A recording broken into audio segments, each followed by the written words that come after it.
यूं नहीं हिलाना, यूं यूं, इसको यूं हिलाना, हिलाओ और मेरे साथ साथ बोलो। करो ना यार भैया, अच्छा लगेगा, मुझे बहुत अच्छा लगेगा, करो इसे। और मेरे साथ साथ बोलो, मेरे पड़ोसी में, थोड़ा तेज बोलिए ना, मेरे पड़ोसी में इतना सा भी दिमाग होता तो क्या वो मेरा पड़ोसी होता? क्या बोल दिया आपने पता? लेकिन सच्चा बोला है आपने। भगवान कसम, आपके पड़ोसी में इतना सा भी दिमाग होता ना तो मुकेश अंबानी का पड़ोसी होता, तुम्हारा नहीं होता। तुम्हारा साला है ही इसलिए कि दिमाग नहीं है उसमें। अगर वो कामयाब होता तो तुम्हारा पड़ोसी कैसे होता बताओ? अगर वो कामयाब होता तो टाटा बिरला का पड़ोसी होता, तुम्हारा कभी होता ही नहीं। इसलिए पड़ोसी से नहीं पूछा, दिमाग से पूछा। ये दिमाग पहली बार में वही जवाब देता है जो पड़ोसी से प्रभावित होकर बात करता है। दिमाग ही पहली बार कहेगा, है तू थोड़ी एजेंसी ले पाएगा, तेरे बस की बात नहीं है, चल हट। लेकिन दिमाग को थोड़ा मनवार कीजिए, रिक्वेस्ट कीजिए, ये दिमाग भारी से भारी परिस्थिति में भी हल देता है। दिमाग को ऐसे बोलना पड़ता है, बता ना, कोई तो तरीका होगा, बता। 2 बार बोलना, करेक्ट करो, हाथ करो करो करो यार, अच्छा लगेगा आपको। करो मेरी बहन, करो, हाँ ऐसे करो, हाथ को ऐसे लाओ ऊपर, बोलो बता ना, कोई तो तरीका होगा, बता। जब ऐसा बोलते हैं ना तो दिमाग काम करना चालू करता है। ये दिमाग वही करता है जो तुम इसे कहते हो। ये दिमाग वही करता है जो तुम इसे कहते हो। दिमाग कभी सोचकर काम नहीं करता, क्योंकि दिमाग का दिमाग नहीं होता, ये केवल आप ही का दिमाग है। एग्जाम्पल लेता हूं, क्लियर हो जाए।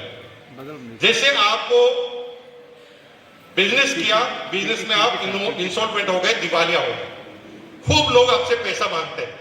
आप एक दिन घर पर सोए हुए हैं, सुबह 10 बजे लाला की घंटी बजती घर के बाहर, आप खिड़की से देखते हैं लाला पैसे मांगने आ गया। अब क्या करूं, मेरे पास तो पैसा है नहीं, लाला गालियां बकेगा। तो आपने दिमाग को कमांड दिया, दिमाग को बोला, अरे लाला आ गया, कैसे बचूं?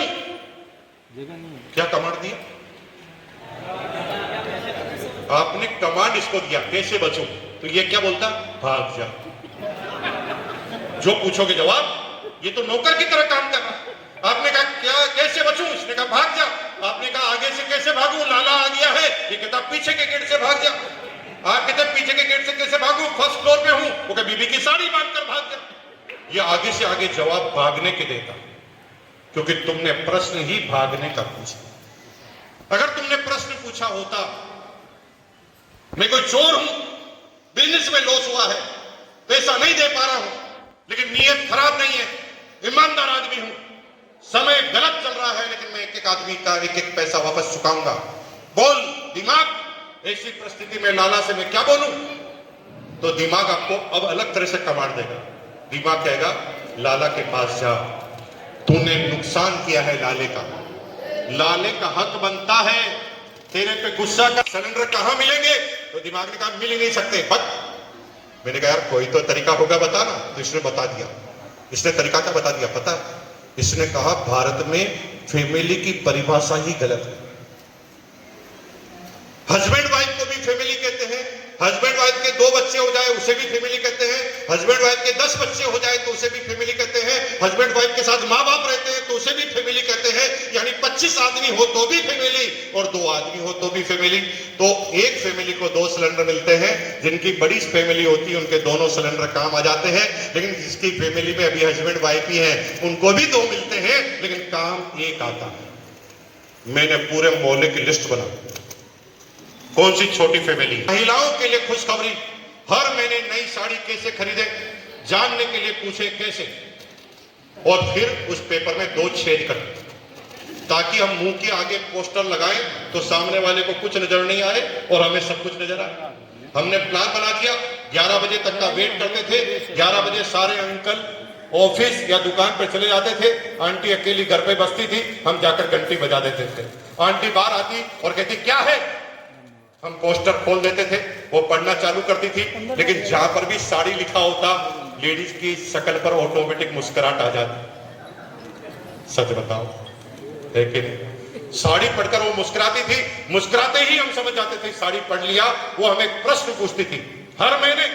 मैंने कहा यस, झूठ मत बोलो, हर महीने भी कोई नई साड़ी आ सकती है। मैंने कहा पहले कौन सी आ रही जो आपको नुकसान हो जाएगा? वो कहा हाँ नुकसान तो नहीं होगा, लेकिन हर महीने कैसी आएगी? मैंने कहा 2 सिलेंडर सरकार देती है, एक इस्तेमाल कर लेते हो, एक का क्या करते हो? हम सरकार से लेते ही नहीं। मैंने कहा यही गलती कर रहे हो, सरकार से दोनों सिलेंडर ले लो, एक हमें दे दो, 50 रुपए एक्स्ट्रा देंगे। तुम सरकार को 100 रुपए देना, हम तुम्हें 150 रुपए देंगे, 50 रुपए हर महीने बचेंगे। वो कहा ऐसा हो सकता है? मैंने कहा हो सकता है, योजना चल रही है सरकार के द्वारा, नाम लिखाओ। हमने रजिस्टर में 70 फैमिलियों के नाम लिख लिए।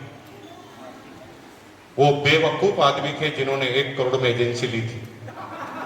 हमारे तो दिमाग ने 1 सेकंड में एजेंसी दिया। 70 सिलेंडर इकट्ठे हो गए, कहां बिकेंगे? हम सिलेंडर वाले के पास जाके खड़े होते थे, वहां पर कोई ब्लैक में लेना आता था, वो उसे 200 बोलता था, हम उसे 250 बोल देते थे। कहां मिलेंगे? सप्लायर से मिला देते थे। 150 रुपए का हमें पड़ता था, 250 में हम बेचते थे, 25 रुपए का मार्जिन था। सिलेंडर का जो डीलर था उसका मार्जिन 10 रुपए का था पड़ने, हमारा 25 रुपए का था। ये कमाल किसका?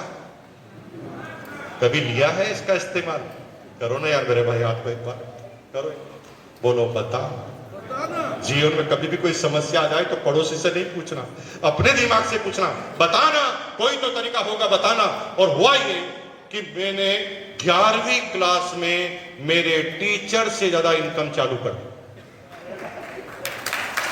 11th स्टैंडर्ड मेरे टीचर से ज्यादा मैं इनकम कमाता था। 11वीं क्लास में मेरे पास टीवीएस चैंप मोपेड हुआ करती थी और मेरे प्रिंसिपल के पास लूना। हम दोनों ही स्कूल में एक साथ घुसा करते थे, मेरे पास टीवीएस चैंप मोपेड और मेरे प्रिंसिपल के पास लूना। ये हमारा रुतबा था 11वीं क्लास का। जीवन में सब कुछ ठीक चल रहा था, 11वीं क्लास में हम आ गए थे। लेकिन 11वीं क्लास में पहली बार पता चला कि हम फेल हो सकते हैं, क्योंकि अब तक तो हम जुगाड़ टुगाड़ टेक्नोलॉजी से पास हो रहे थे, लेकिन अब एग्जाम थोड़े टाइट हो गए, कठिन हो गए, स्ट्रिक्ट हो गए। हमें लगा कि हम फेल हो जाएंगे, और फेल हम हो नहीं सकते थे। क्यों? पिताजी फुटबॉल के शौकीन थे, तो हमने दिमाग से कहा, मैंने कहा दिमाग बताना बिना पढ़े कैसे पास होए? तो दिमाग ने कहा बेवकूफ, बिना पढ़े नहीं हो सकता। मैंने कहा कोई तो तरीका होगा बता। तो इसने तरीका बता दिया। इसने तरीका बताया, बर्थडे पार्टी बुला ले। मैंने कहा आज हमारा बर्थडे नहीं है। इसने कहा समझदार आदमी कभी भी मना लेते हैं। तब से मैंने 3 बर्थडे बनाना चालू कर दिया। एक दिन जिस दिन मैं पैदा हुआ, जो उसी मेरा डेट जो पिताजी ने लिखा है स्कूल में। तीसरा, जब भी सामने वाला पैसे मांग रहा होता है उधार, या मेरे से पैसे मांग रहा होता है, तो मैं कहता हूं आज नहीं, आज मेरा बर्थडे है। वो कहता आज आपका birthday, happy birthday to you, चलो केक लाओ फटाफट, केक भी फ्री। हमें टेक्नोलॉजी समझ में आ गई, क्योंकि जब भी हम बर्थडे बोलते हैं तो कोई भी सर्टिफिकेट मांगता है क्या? और हम ये काम हमेशा लेते हैं। अभी थोड़े दिन पहले हम सिंगापुर घूमने गए। सिंगापुर में हमने क्रूज में डिनर बुक कराया, मेरी और वाइफ ने और मैंने क्रूज में डिनर बुक कराया। तो आगे वाली जो रो थी ना, उस पर रिजर्व फॉर वीवीआईपी पर्सन लिखा हुआ। मैंने कहा बैठने दे भाई। उसने कहा ये रिजर्व है वीवीआईपी के। मैंने कहा हमारे से ज्यादा कोई वीवीआईपी है ही नहीं। वो कहा आप क्या है? मैंने कहा आज हमारी मेरी एनिवर्सरी है। मेरी एनिवर्सरी है, आगे जाकर बैठो। गिफ्ट में लेकर आ गए केक भी, सारा काम हो गया और उसने सर्टिफिकेट भी नहीं मांगा। और तब से हमें टेक्नोलॉजी पसंद आ गई कि जब जो समझ में आ जाए वो काम कर लो। 25 मार्च को बर्थडे बना लिया।